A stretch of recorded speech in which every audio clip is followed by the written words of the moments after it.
Generasi sebelumnya dari laptop ini sukses membuat kami jadi jatuh cinta yang dalam banget ya, dan tentunya kita rekomendasiin juga. Cukup lama menanti akhirnya generasi terbarunya ini datang ke studio Droidline. Guys, ini dia Asus VivoBooks Pro 16X 2024, dan apakah generasi barunya ini bisa membuat kami jatuh cinta lagi?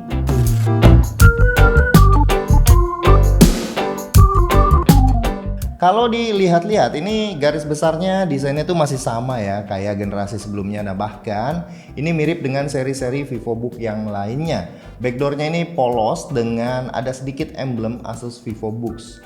Jujur li, desain yang clean begini kesukaan gue banget, dan kelihatannya clean aja gitu. Buat dibawa-bawa, laptop ini kerasa gede ya karena layarnya tuh 16 inci, yang sebenarnya kalau hitungan layar 16 inci di laptop ini masih kelihatan compact. Buat dibawa pakai tangan juga cukup mudah ya, apalagi beratnya cuma 1,9 kg. Pas dibuka ya lagi-lagi kesannya tuh kayak laptop konvensional aja, nggak ada engsel ergo lift dan sebagainya. Buat build quality-nya ini solid dan sudah tersertifikasi standar militer 810H.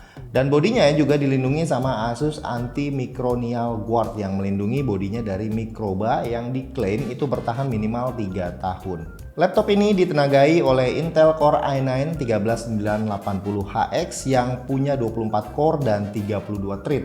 Clock speednya itu bisa di boost ya up to 5,6 GHz yang dikombinasiin sama sistem GPU hybrid Intel UHD grafik dan Nvidia GeForce RTX 4060 yang punya virtual RAM itu 8 GB. RAM-nya itu 32 GB dual slot SODIMM DDR6 yang upgradable up to ya 32 GB per slotnya, dan storage-nya 1 TB M2 PCI Express NVMe 4.0. Sudah menggunakan dual band Wi-Fi 6E dan Bluetooth-nya juga 5.3 ya. Laptop ini datang dengan Windows 11 Home Edition dan Microsoft Office-nya itu Home and Student 2021. Untuk tes performanya, gue coba beberapa aplikasi benchmark. Yang pertama menggunakan Geekbench 6. Laptop ini bisa dapetin skor single core-nya di 2755 dan multi core-nya di 16582. Untuk yang Cinebench R24, laptop ini dapetin GPU score di 10.130 dengan skor single core 120, multi core-nya di 1511.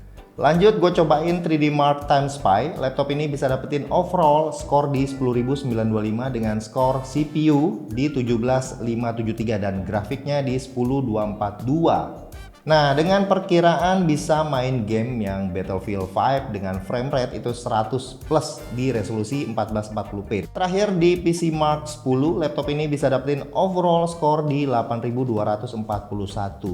Buat ngetes real life-nya, gue coba main game Cyberpunk 2077 dan gue main game ini ya resolusinya natif 3,2K. Pertama, gue coba main dengan settingan yang ray tracing low. Laptop ini berhasil dapetin sekitar 30-35 fps, masih bisa dibilang cukup nyaman. Di settingan medium, laptop ini bisa dapetin 60-65 fps. Lanjut kita bahas layarnya. Layar laptop ini menggunakan panel OLED berukuran 16 inci dengan resolusi 3,2K 3200 x 2000 pixel. 100% DCI P3 Color Gamut, kontras rasionya 1 juta banding 1. Refresh rate-nya itu 120 Hz, 1 juta warna, response time-nya itu 0,2 millisecond. Versa Certified HDR 600 dan sudah tersertifikasi Low Blue Light dari SGS.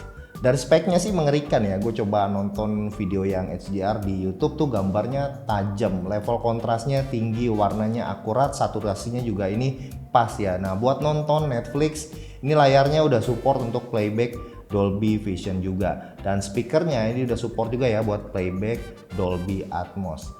Speakernya ini besutan dari Harman Kardon dan suaranya cukup lantang ya. Separasinya juga kerasa, sayang detail kecil-kecilnya kerasa tipis-tipis saja. Efek surround ini juga sangat baik ya, sebenarnya kayak suara simbal, bass, perkusinya tuh bulat banget. Sayangnya kayak gue bilang, suara-suara detail ini tuh kedengerannya kayak tipis-tipis aja. Buat dipakai kerja, touchpadnya ini gede banget, akurasinya tuh mantep, buttonnya juga cukup clicky. Nah, buat dipakai untuk menjelajahi UI-nya ini enak banget ya. Di touchpadnya ini udah ada fitur Asus Dial Pad, jadi kalau kita lagi slide diagonal ya dari kanan atas ini akan muncul dial pad di sebelah kiri. Nanti gue akan bahas ya pas kita ngetes dan untuk ngedit ya misalnya. Untuk keyboardnya, ini keyboard full size keyboard yang gue suka ya, dengan ukuran numpadnya yang lebih sedikit porsinya. Jarak antar touch keyboardnya juga pas ya, jadi pas ngetik tuh membal dan clicky banget. Yang gue suka ada beberapa aksen ya, kayak di tombol escape itu warnanya orange, dan aksen di tombol enter. Webcamnya ini punya resolusi yang Full HD dengan privacy shutter. Jadi webcamnya tuh bisa kita buka tutup dengan cara geser slider yang ada di sebelahnya. Nah, buat meeting online webcamnya ini cukup banget ya. Dan ada fitur AI noise cancelling buat mic dan speakernya yang bisa kita atur pakai aplikasi My Asus.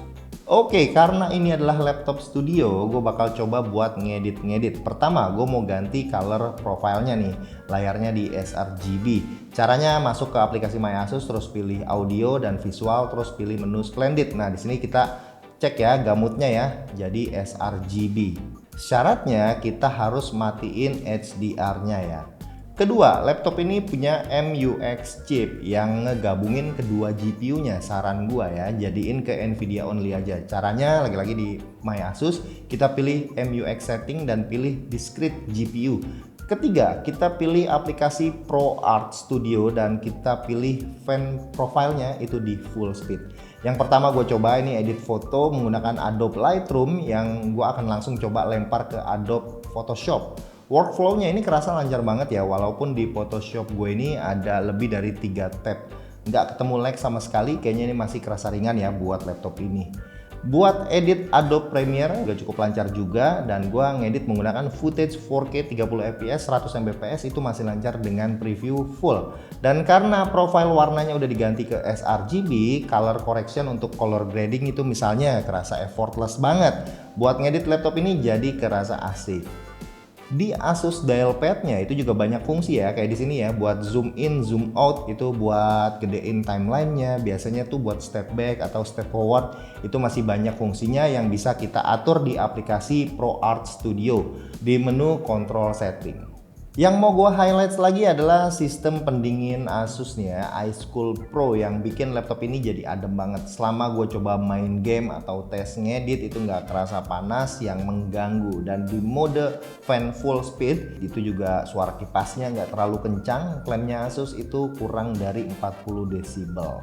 Baterainya itu disematin 90 watt hour, yang selama gue pakai buat ngetes sih baterainya berkurang 47%. Selama pemakaian itu 2 jam. Masih cukup wajar mengingat laptop ini punya power yang gede. Batok chargernya dikasih 240 watt yang punya fitur fast charging yang bisa ngisi baterai 50% dalam waktu 30 menit. Buat biometric unlocknya itu cuma tersedia fingerprint aja. Kenapa sih nggak mau kasih keduanya? Scanner fingerprint ada, jadi satu sama tombol power. Selain akurat, speed unlocknya juga cepet banget. Input output portnya juga cukup lengkap. Ada SD card reader 4.0, 1 kali USB A, 3.2 Gen 1, 1 kali RJ45 Gigabit internet. Di kanan ada 1 3,5 mm combo jack audio, 1 HDMI 2.1 FRL, 1 USB A 3.2 Gen 1. Dan ada 2 tipe C Thunderbolt 4 yang support DisplayPort dan Power Delivery. Kesimpulannya, lagi-lagi seri Asus VivoBook ini yang Pro 16X OLED sukses bikin kami jatuh cinta. Secara fungsi dan esensial, sebuah laptop studio sih udah lebih dari cukup ya buat kami. Jadi yang butuh laptop buat ngedit-ngedit ataupun para editor yang mau minta upgrade laptopnya ke bos kalian, coba deh lirik laptop ini.